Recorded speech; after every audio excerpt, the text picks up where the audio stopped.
وبنسبة ئەو پرسیارەتانەوە کە دەربارەی ئەوە کردان ئایا بەرگریکردن لەو شاعرانەی کە قسەیەکیان کردویان شعرێکیان وتووە واتای خراپ هەڵەگرێ، ئایا ینی بەرگریکردن لەوانە چۆنە؟ واللهی من ڕەئی خۆمتان پێڵێم، من بە ڕەئی خۆم بە بۆچوونی خۆم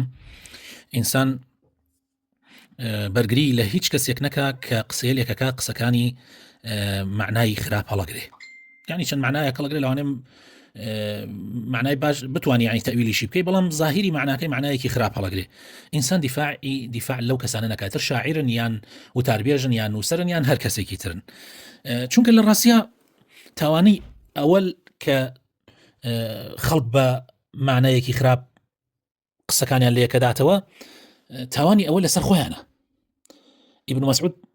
خوای ڕازی بە سەحابەی پێغەمبەری خوا صلی الله عليه وسلم ئەوەمان بۆ ڕوو نەکاتەوە کە ئینسان کاتی قسەیەکەکە قسەکەی بە گوێرەی عەقلی عەوامی خەڵک نییە،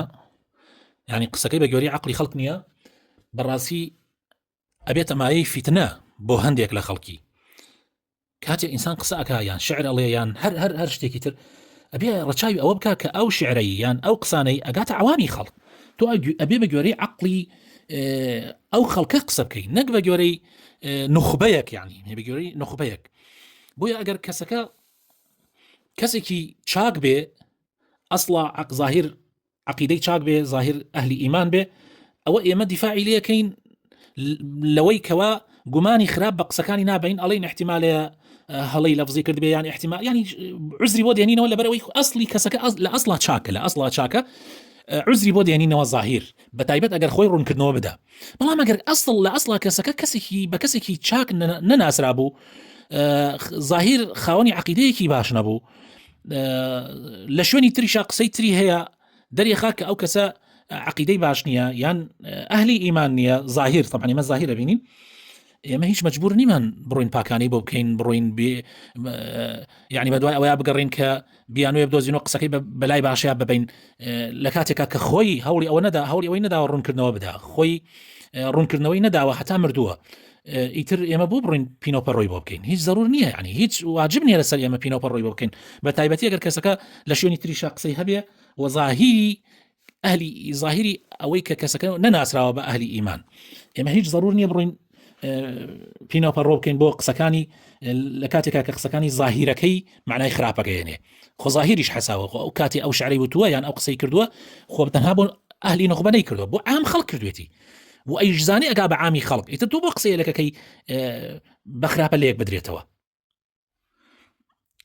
و ئەسڵیش لە مەسەلەی شاعرە فەرمایشتی خوای تعالی لە سورەتی الشعراء كخوي تعالى فرموا الشعراء يتبعهم الغاوون ألم ترى أنهم في كل وادي يهيمون، يعني سركنا ناو همو دوليكا لقل همو بايكا أوان شنكا،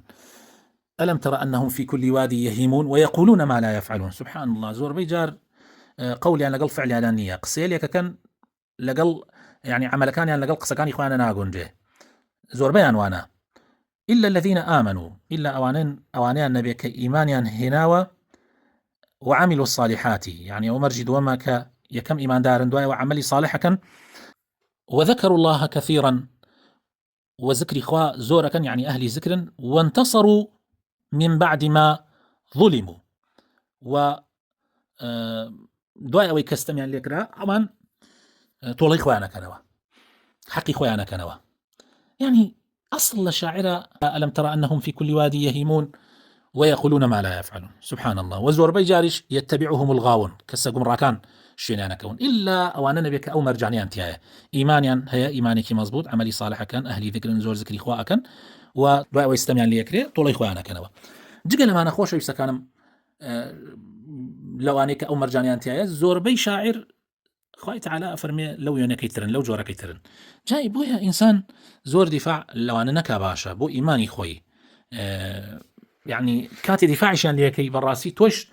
من قناعتهم هاي أجر خويان زيدوا ببنوا أوانا خويان عجائب يعني لو دفاعي كهندي كستيانك چونکە ئەوان نیەتیانەوە نەبووە کە ئەمان تەویلەکەن بۆیان، بەڵکو ئەوان بەڕاستی زۆربیان نیەتە خراپەکان هەبووە، چونکە ئەوان خۆیان ئەو مەرجانیانتیان نییە کە خوای تعالی لە قورئانی پیرۆزایی فەرمێ. خوای تعالی هیدایەتمان بدە دامەزراومان بکە لەگەڵ ئەهلی ئیمانە حەشرمان بکە بمانکە بە ڕەفیقی پێغەمبەران بمانکە بە ڕەفیقی ڕاستگۆیان و بمانکە بە ڕەفیقی شەهیدان و پیاوچاکان وصلى اللهم وبارك على حبيبنا محمد وعلى آله وصحبه أجمعين.